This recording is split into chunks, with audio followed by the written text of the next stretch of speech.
Class 11th student. अब हम आगे बढ़ते हैं फिर से एरर में ही। टॉपिक आता है मीन या आर final absolute error. The arithmetic mean of the positive magnitudes of all the absolute error is called mean absolute error. It is given by del a is equal to del a1, ये magnitude का sign हो गया, plus del a2 ये भी, plus dot dot del an upon n। इसको हम short form में लिख सकते हैं 1 upon n sigma i equal to 1 to n magnitude या मॉडुलस के अंदर डेल्टा ए आई। अब इसको एक्सपेंड करना आप जानते हैं, आई को चेंज करेंगे, 1 लिखेंगे तो यहाँ 1 आ जाएगा मार्ट के अंदर, 2 लिखेंगे तो ये वैल्यू आ जाएगी, आई रिप्लेस करोगे n तो ये वैल्यू आ जाएगी। तो हम इस पूरे लॉन्ग टर्म को शॉर्ट फॉर्म में लिख सकते हैं।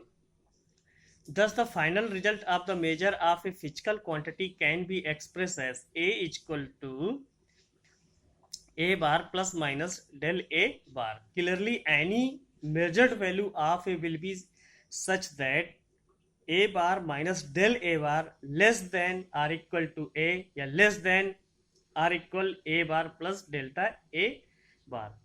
तो इस चीज को समझने के लिए हमें एक एग्जांपल उठाना पड़ेगा, तो एग्जांपल से हम क्लियर कर लेंगे। आगे टॉपिक आता है इसी में रिलेटिव एरर की। The ratio of the mean absolute error, मतलब ये to the true value of the measured quantity is called relative error. The ratio of the mean absolute error to the true value of the measured quantity is called relative error। तो relative error del a equal to del a bar upon a bar। आगे topic आता है इसी में percentage error. The relative error expressed in present is called percentage error। Percentage error का formula del a bar upon a bar into 100। तो ये जो result देगा आपको परसेंटेज एरर दे देगा। एक क्वेश्चन लेते हैं, क्वेश्चन करते हैं तो काफी चीजें सही हो जाएंगी।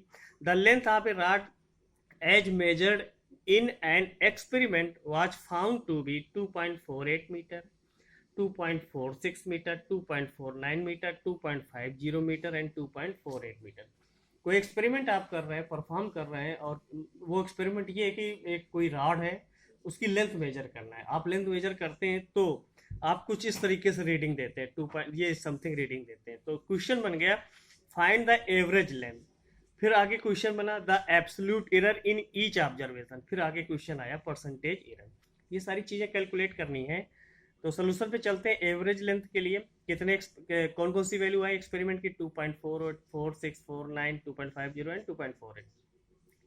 कितने हो गए? 1 2 3 4 5। तो 5 से क्या कर दिया? डिवाइड कर दिया तो वैल्यू आपकी जो आ जाएगी 2.482 मीटर आएगी। तो हम इसको इस फॉर्म में लिख सकते हैं। ये 2 जो है राउंडिंग ऑफ कर दिया तो 2.48 आ गया। The absolute error in the different measurement are delta L1 equal to 2.48 minus first reading value 2.48, तो डिफरेंस आ गया 0। फिर जो वैल्यू आपने निकाली एवरेज लेंथ से 2.48 माइनस 2.46 तो ये आ गया आपका। फिर 2.48 2.49 तो ये आ गया माइनस में, 2.48 2.50 ये भी माइनस में। लास्ट में जो आपने निकाली थी 2.48 माइनस 2.48 तो 0 0। आगे बढ़ते हैं। आगे आता है एब्सोल्यूट एरर। तो फार्मूला वही था, sigma equal to I delta L I upon N था यहाँ पर एन आई। तो यहाँ पर आपने क्या किया है, वो वैल्यू डायरेक्ट लिख ली, 5 लिख लिया, कोई बात नहीं, वैल्यू रखते हैं 0.00 0.02 0.01 प्लस 0.02 प्लस 0.05।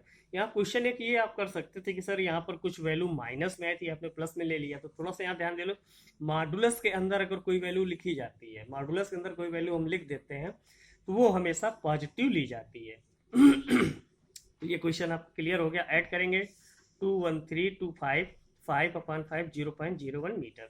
तो करंट लेंथ जो आ जाएगी आपकी, जो आपने एक्सपेरिमेंट किया 2.48 प्लस माइनस 0.01 मीटर। अगर इसी में निकालना होता परसेंटेज एरर तो 0.01 फार्मूला का वो था जो आया था, ये निकाला आपने 2.48 इंटू 100। तो ये जो काट पीट देंगे तो आपका आंसर आ जाता 0.40%।